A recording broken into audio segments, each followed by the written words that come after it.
할렐루야. 오늘 또 하나님의 은혜와 평강이 여러분과 함께하기를 축복합니다.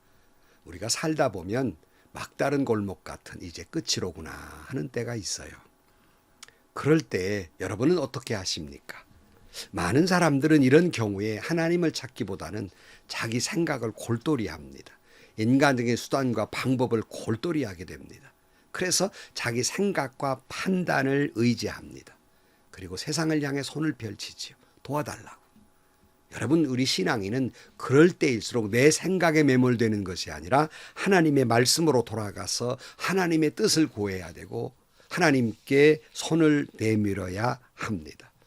오늘 또 우리에게 어떤 상황 속에서라도 오직 주님만 의지하고 주님의 은혜의 그늘 아래에 있는 여러분들이 되시기를 주의 이름으로 간절히 축원합니다. 오늘 아침 하나님께서 우리에게 허락해 주신 말씀은 사무엘상 29장 1절에서 11절 말씀입니다.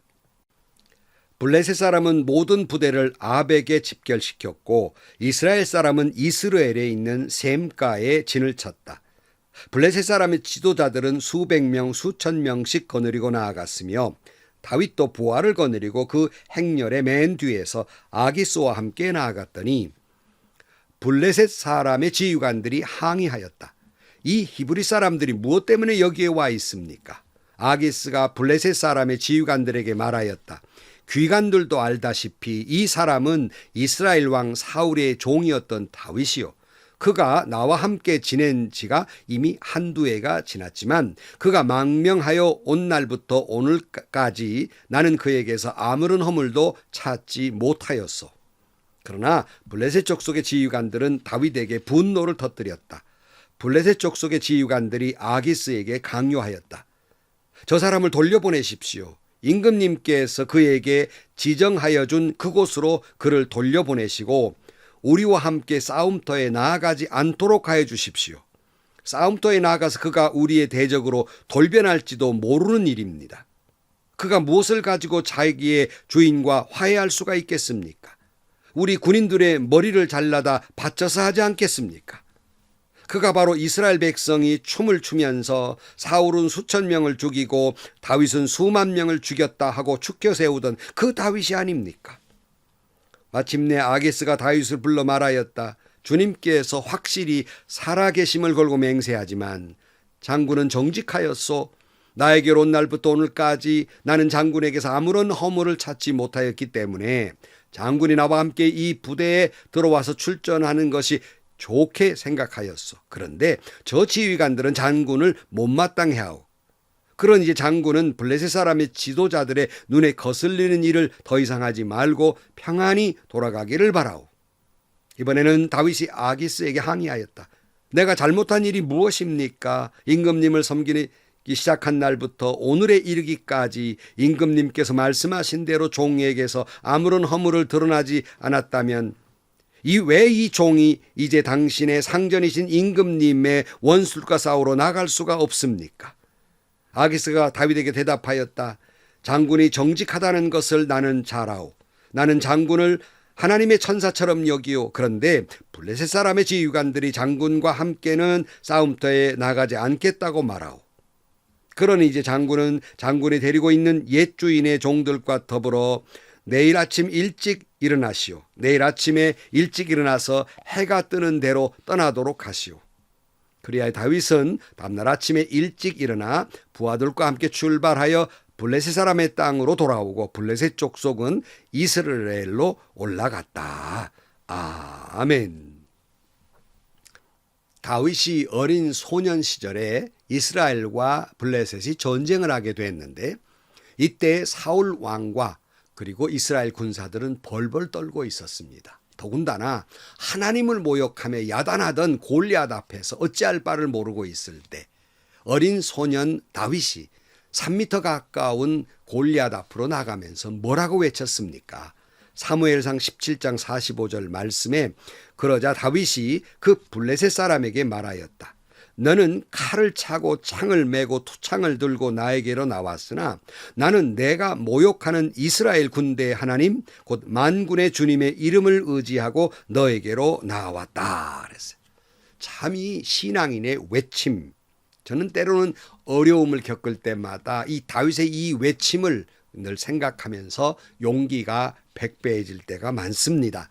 세상은 늘 돈의 힘, 권력의 힘, 세상 지식의 힘, 그리고 또 비열한 수단과 방법을 통원하면서 우리에게 오지만 우리 신앙인들은 만군의 여호와의 이름으로 나아가 세상을 이기고 승리하는 그런 신앙인들이 되어야 하겠습니다. 다윗은 골리앗을 향한 외침을 통해서 그의 믿음을 우리는 보게 됩니다. 그런데 이런 다윗이 사울 왕에게 쫓기다 보니까 10년의 세월을 쫓겨다녔거든요. 그러다 보니까 이제 너무 힘들고 지쳐서 믿음이 흔들리고 맙니다. 믿음을 잃어버린 다윗. 결국 믿음을 잃어버렸다는 건 뭐예요? 하나님을 의지하는 것이 흔들렸다는 거예요. 그리고는 자기의 생각, 잔꾀, 판단을 의지하게 됩니다. 급기야 다윗은 사람을 찾아가서 생명을 부지하려고 해요. 위기에 닥치니까 심지어는 그냥 좀 살겠다고 자기 그 수염에 침을 질질 흘리면서 미친 척하면서 미친 사람 행세를 해서 목숨을 구걸하기도 합니다. 뿐만 아니라 앞에서 말씀드린 대로 골리앗의 칼을 우습게 여겼던 만군의 여호와 이름만 가지고 있던 다윗이 이제는 골리앗의 칼을 찾아서 그 칼을 들고 행세를 하게 됩니다. 이제는 가서는 알될 블레셋 원수의 나라에 가서 가도왕 아기스에게 몸을 의탁하게 됩니다. 빌부터 사니까 신임을 얻어야 되겠죠. 그는 신앙에서 떠나다 보니까 생명을 함부로 살육하게 됩니다. 그리고 아기스에게 조공 바치듯 이 탈취물을 바치게 되지요. 다윗 생각대로 신임을 얻게 됩니다. 사랑하는 성도 여러분, 신앙인이 믿음을 잃어버리면 예수님의 말씀처럼 소금이 그 맛을 잃으면 사람들에게 밟히는 수모와 수치를 겪는 것처럼 우리 신앙인들이 믿음을 잃으면 이렇게 됩니다. 비겁한 자가 되고요. 처참한 그런 사람이 되고 처절하게 나락으로 떨어지게 되는 것이에요. 다윗, 급기야는 이스라엘과 블레셋이 전쟁이 일어납니다. 그러니까 아기스가 이제 다윗을 신임하니까 출정 명령을 내리죠. 다윗이 자기의 동족인 이스라엘 사람들과 전쟁을 해서 죽고 죽이는 일을 하게 됩니다. 정말 커다란 위기에 봉착하게 되죠. 결국 다윗이 하나님을 떠나서 자기 생각, 자기 꾀를 의지하던 것들이 제 발등에 자기가 찍고 마는 결과가 되는 것이에요. 여러분, 우리가 잠시 믿음을 떠나서 자기 편리, 자기 이익, 자기 권역을 위해서 신앙을 버릴 때 얼마나 더 비참한 처지가 되는지 모릅니다. 얼마나 조롱거리가 되는지 몰라요.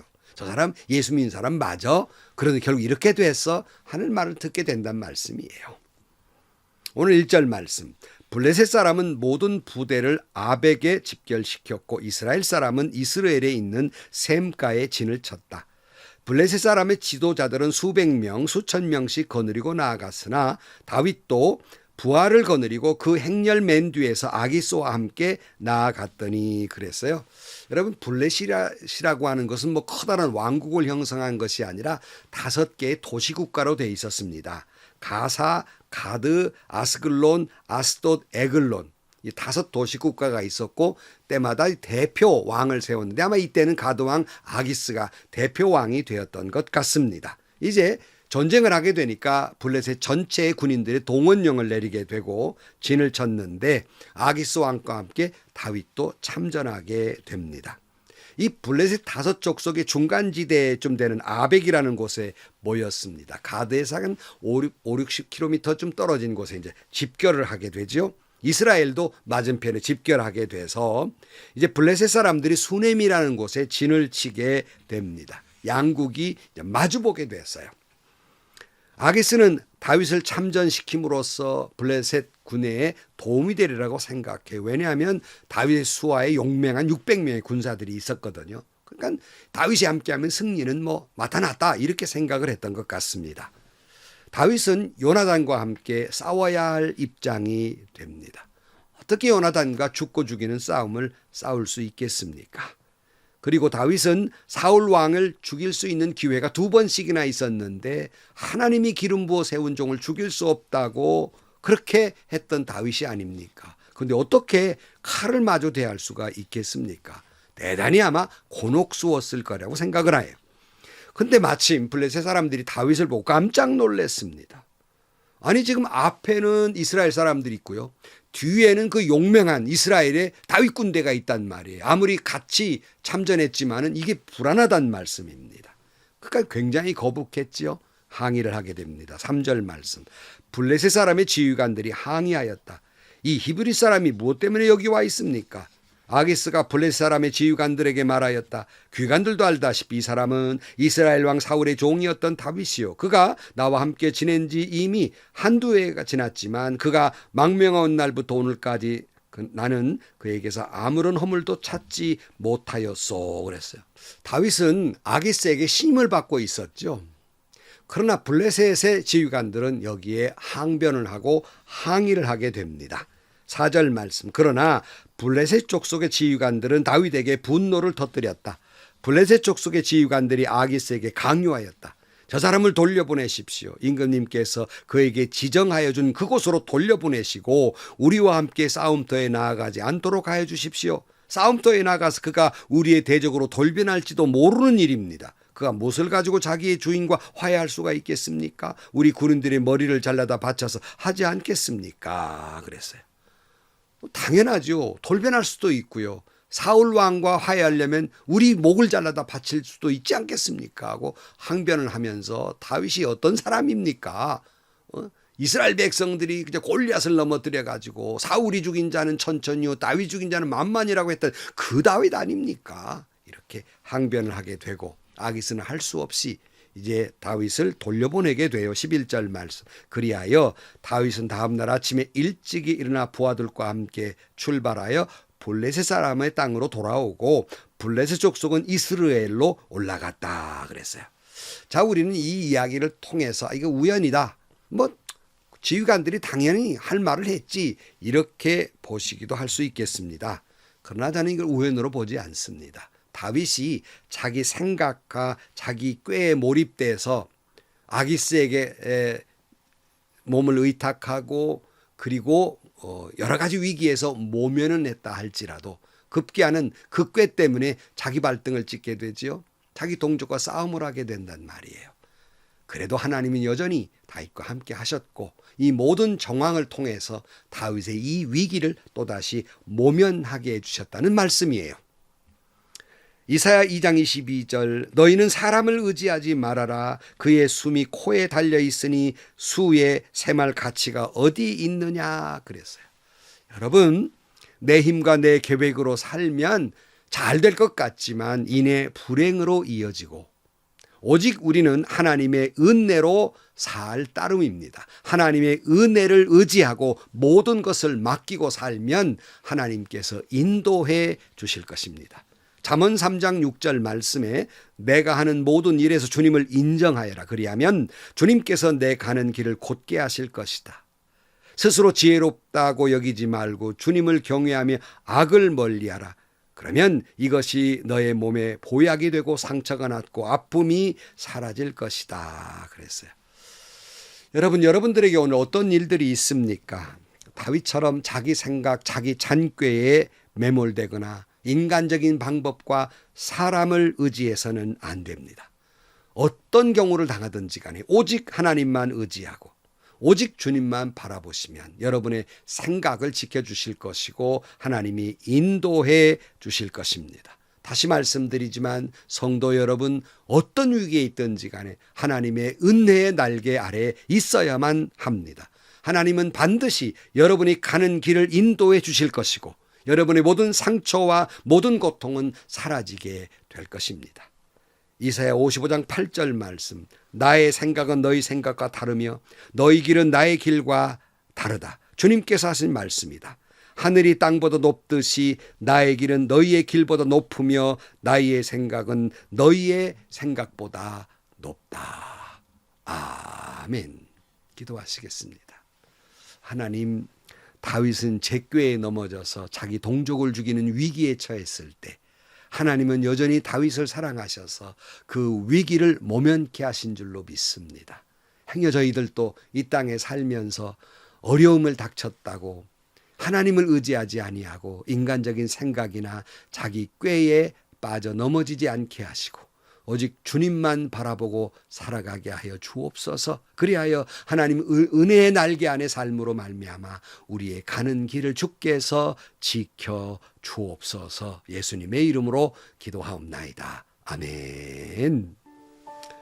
여러분, 참 우리도 어려움을 겪으면 어찌할 바를 모르고 인간적인 생각이 제일 먼저 떠오르지요. 그래도 여러분, 먼저 하나님을 의지하십시오. 하나님의 생각은 우리의 생각보다 항상 높습니다.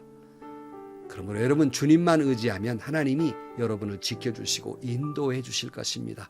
어떤 위기 가운데서도 주님만 바라보시기를 주의 이름으로 축원합니다. 그리고 주님은 여전히 여러분을 사랑하시고 지금도 섭리하고 계십니다. 행복하시고요. 좋은 일이 가득한 하루가 되시기를 주님의 이름으로 간절히 축원합니다.